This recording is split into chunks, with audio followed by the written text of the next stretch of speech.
When it comes to controversy surrounding cultures of harassment, misconduct, abuse, and discrimination, two companies that'll come to mind right now are Activision Blizzard and Ubisoft, who have been facing all kinds of backlash on all fronts. But prior to those companies, you may recall that one major corporation that was embroiled in all of this was Riot Games, the creators of League of Legends and other franchises that they've branched off to. You may recall that back in 2018, Jason Schreier released the following article titled "Inside the Culture of Sexism at Riot Games." And scrolling down, you can see the article was published on August 7th, 2018, and it detailed much of basically what's going on at Ubisoft and Activision Blizzard and many other gaming companies out there, where women are being mistreated, where abusers and harassers are essentially forgiven and defended, and people in positions of power are abusers themselves, and it made life for women at the company a living hell. And it was just abundantly clear that women were not being granted the same opportunities as men. Women would often be passed for promotions when men who were newer to the company and had less experience would get promoted. When a female employee would present an idea that get passed over, when a male presented an idea, they would be favored. Like literally one female employee did an experiment where she presented an idea and then days later had a male colleague present the same idea. When the female did it, they were like, that's a bad idea, and just completely sidelined her. When the male presented the same idea, they were like, awesome idea, let's do it. Plenty of reports of male bosses constantly commenting on females' appearance in an unsolicited and frequent and creepy manner. And there was even implications that a female employee was hired because of her appearance rather than because of her skill. Stuff like that. You get the idea. It was just blatant discrimination happening at the company. And this was a big story back in the day and kind of the progenitor for what was to follow with Ubisoft and Activision Blizzard, among many others. Now, only 3 months after that Kotaku investigation was published, on November of 2018, Riot was issued a lawsuit for gender discrimination. And this article from Polygon, published on December 2nd, 2019, reported the settlement that came from it: Riot Games to pay $10 million to female employees in lawsuit settlement. The League of Legends developer was sued for a violation of the California Equal Pay Act. Now, $10 million for a company like Riot Games, which makes billions every year, is pennies. It's absolutely nothing and is not even a slap in the wrist, frankly. So, of course, Riot was pretty happy about this result. Ultimately, we're happy to have this filed and to move one step closer to having the case resolved for those involved, but many felt like this was nowhere close to enough, like this really didn't punish Riot in any way or held them accountable. But fortunately, California officials were also not satisfied with this result, and that's where the DFEH comes in. The DFEH, for those who don't know, is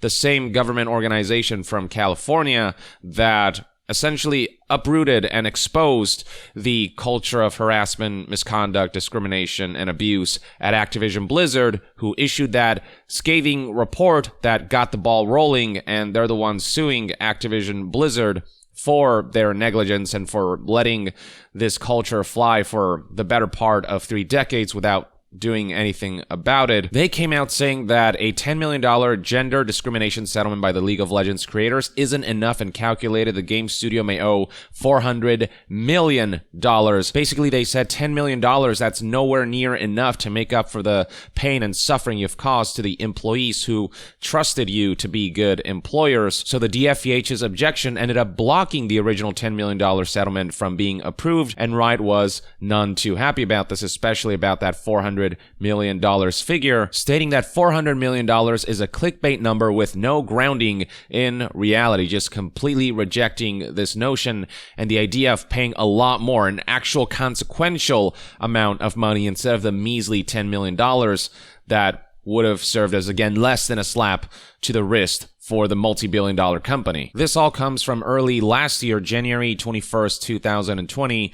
That's when the DFEH rejected this particular settlement, which finally brings us to almost 2 years later. On December 28th, 2021, we learned of a new settlement that, while doesn't come close to the original $400 million figure that the DFEH proposed, is still a lot higher than what Riot originally would have paid. We went from $10 million to Riot Games paying $100 $100 million in gender discrimination settlement, $80 million of which will be going to female workers, while the remaining $20 million would go to legal fees and the like. It is reported here that it wasn't just the DFEH who rejected the original $10 million that Riot was intending to pay as part of this settlement. The Division of Labor Standards Enforcement, the DLSE, also stepped in. Scrolling further down, you'll find additional details in this Polygon article. The majority of the settlement, $80 million, will go to women who either currently or formerly worked for Riot since November of 2014. At least 2,365 are eligible to receive a part of the settlement, DFEH said,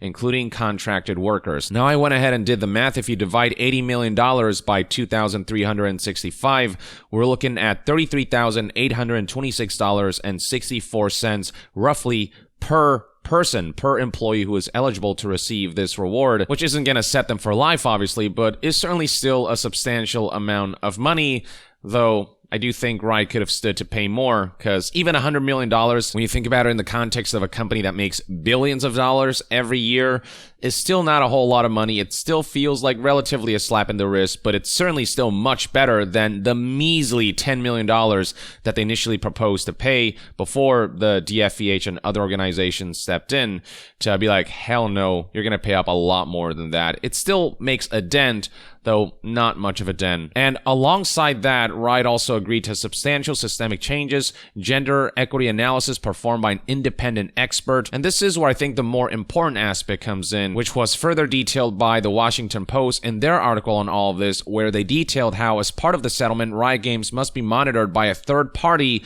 for 3 years. That party will oversee human resource complaints, how they're handled, and whether employees of all genders are being paid fairly. The third party, which could be an individual, must be approved by both the company and the DFEH. If the monitor discovers Riot Games needs to improve its practices, they can recommend changes to implement, which the judge presiding over the suit, Elihu M. Burl, may enforce. The thing is, it doesn't matter how much money a company shells out if it doesn't have any substantial plans to not only make changes, but to have somebody hold them accountable for the changes that they advertise that they'll make.